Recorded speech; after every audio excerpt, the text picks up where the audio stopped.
Estudo Bíblico, Livro do Profeta Sofonias. Estudo organizado por Sandra Bivar Neves.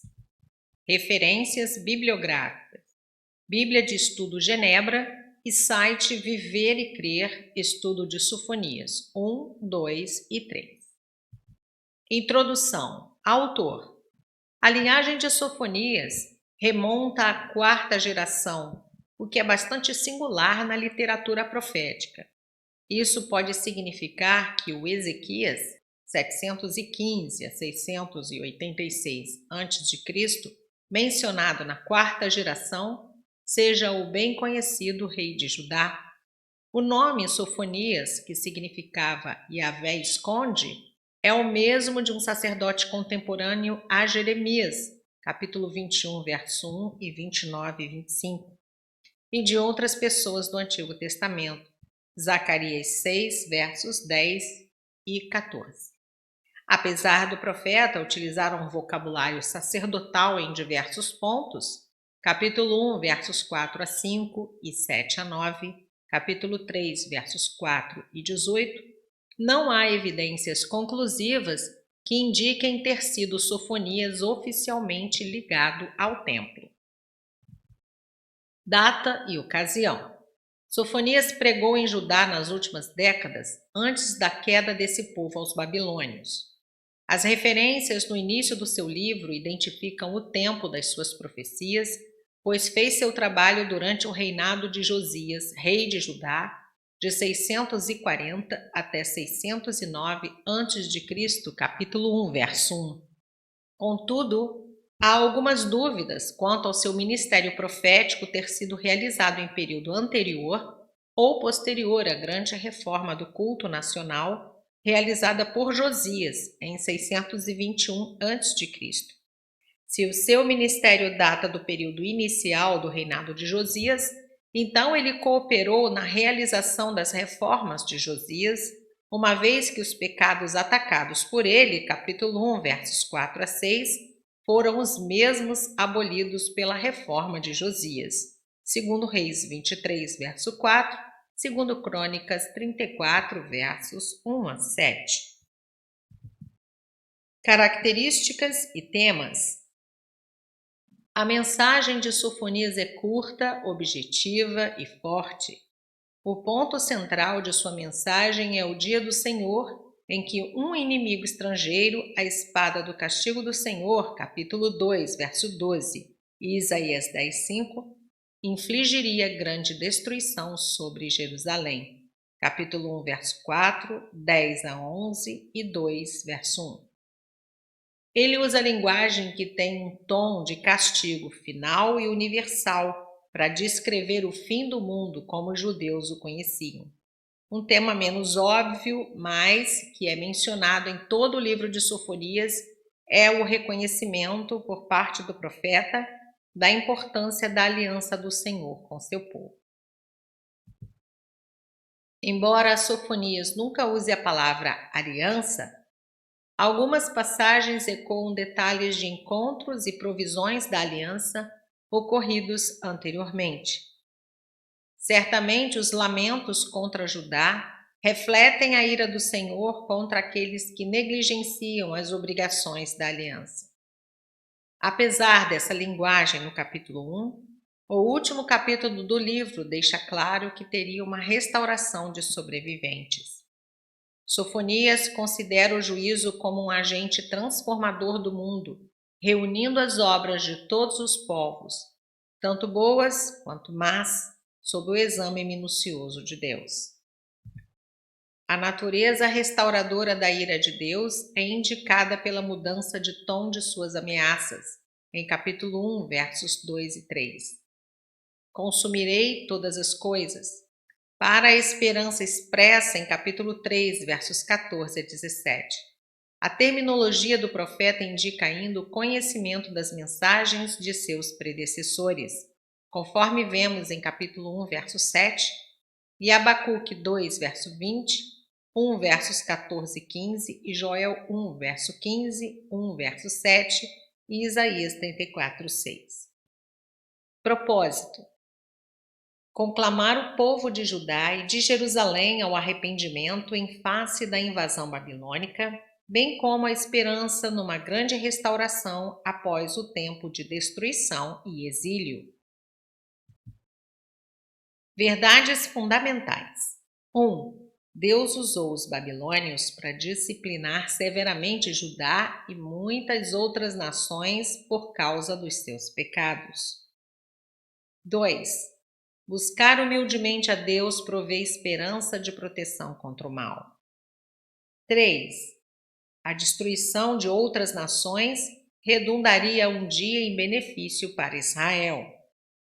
4.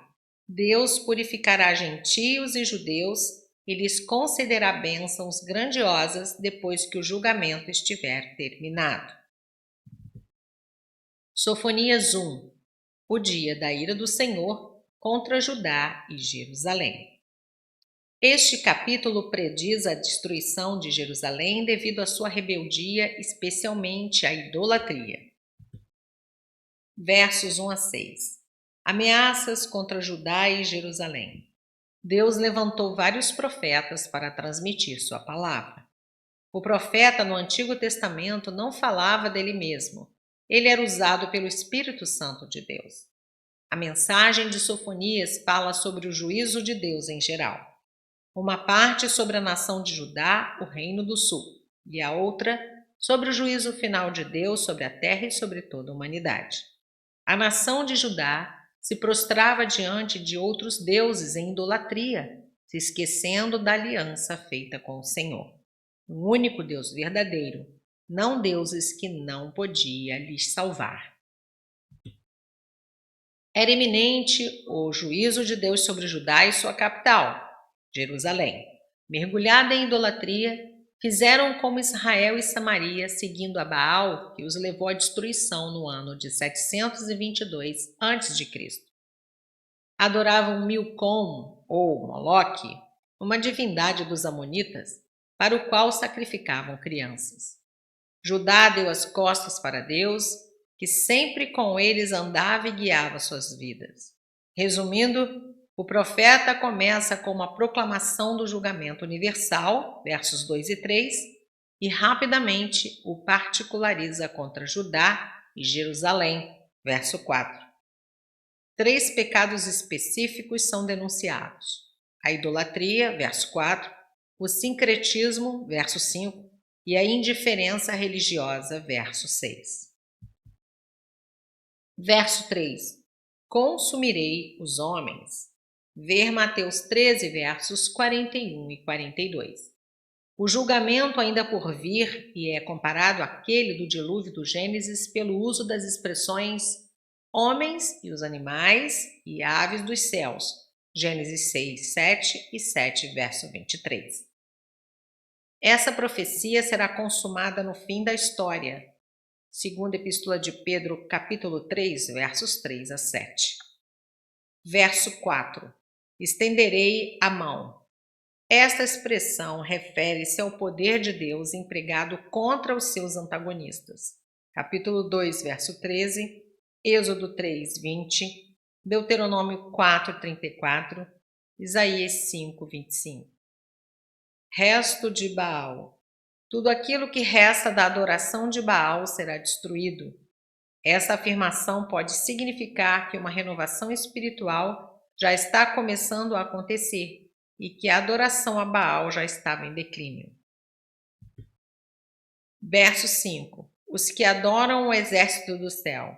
A adoração a Baal e a adoração às estrelas eram pecados que haviam contribuído para o fim do Reino do Norte no século 8 a.C. Segundo Reis 17, 16. Ao que parece, altares foram erigidos sobre os telhados das casas. Segundo Reis 23, 12, Jeremias 19, 13. Milcom, ou Moloque. A adoração a esse deus amonita, que envolvia a horrível prática do sacrifício infantil, era rigorosamente proibida. Levítico 18, 21, 20, versos 2 a 5, 1 Reis 11, 5, 2 Reis 23, 10 e Jeremias 32, 35. versos 7 a 18. O dia da ira do Senhor. A chamada profética é para o silêncio diante do Senhor. É Ele quem controla as nações e sua iminente palavra se cumprirá. O profeta exigiu reverente submissão ao soberano Deus da aliança. O dia do Senhor seria de acontecimentos que Judá jamais se esqueceria. Aqueles que ofereciam sacrifícios ao Senhor, mas pela desobediência se tornaram o próprio sacrifício de Deus. Nada os livrará da ira de Deus, que atuará sem impedimentos no dia do Senhor. Prata e ouro não terão nenhum valor. Poderemos, no entanto, nos livrar da ira de Deus se recebermos Jesus como nosso único e suficiente Senhor e Salvador. Verso 7. Cala-te. O profeta exige submissão confiante ao Deus soberano da aliança. A ordem para calar-se está normalmente ligada ao encontrar-se na presença do Santo Deus. Abacuque 2:20, Zacarias 2:13, Salmo 46:10. O dia do Senhor. Essa expressão ocorre frequentemente nos escritos proféticos do Antigo Testamento. Pode referir-se a qualquer tempo específico quando o divino guerreiro, Senhor dos Exércitos, é glorioso na vitória.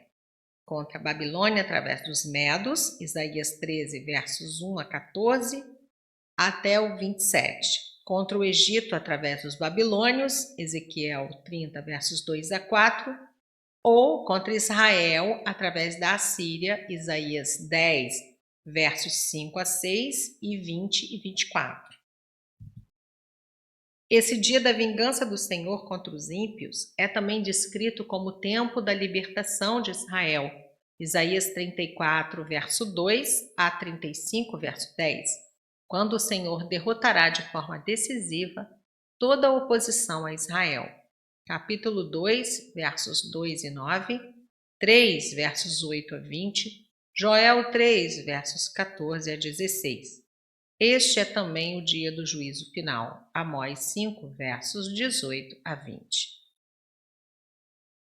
O Senhor preparou o sacrifício. O iminente julgamento por vir sobre Judá é comparado a um sacrifício. A nação é um cordeiro sacrificial.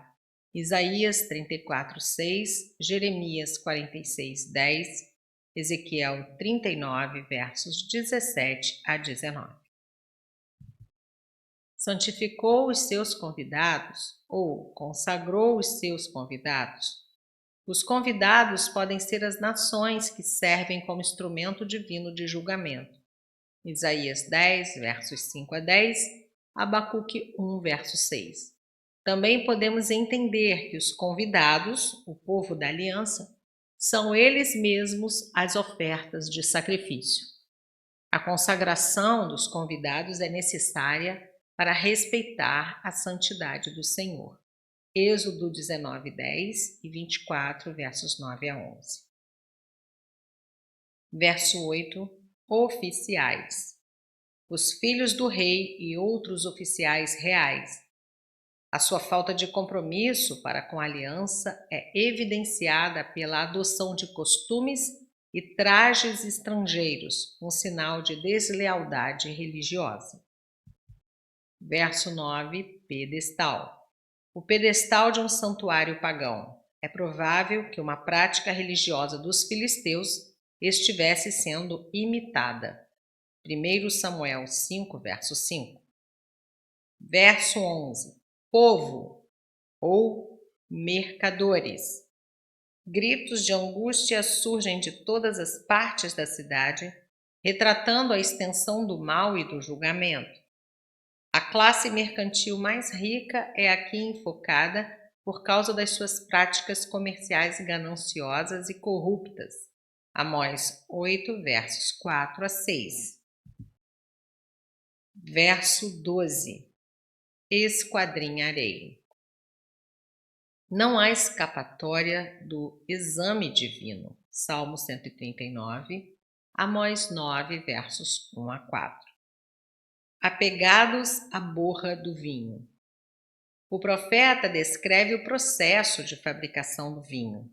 Assim como o sedimento do vinho que fica depositado no fundo do recipiente e engrossa se não for mexido, os cidadãos de Jerusalém ficaram acomodados em sua indiferença para com Deus.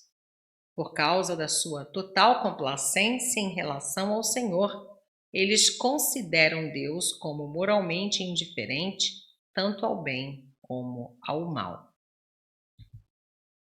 Versos 14 a 18. Sofonias aprofunda o desenvolvimento do tema do dia do Senhor, montando o palco para sua intensa súplica por arrependimento, em capítulo 2, versos 1 a 3. Versos 15 e 16. O dia do Senhor é apresentado com imagens assustadoras, lembrando a teofania que acompanhou o estabelecimento da aliança mosaica no Monte Sinai, Êxodo 19, verso 16, cujos termos Judá tem violado. Alguns sugerem que o dia do Senhor pode ser aqui entendido como o dia da sua aliança, ocasião em que o Senhor estabelece a sua aliança ou implementa as suas estipulações.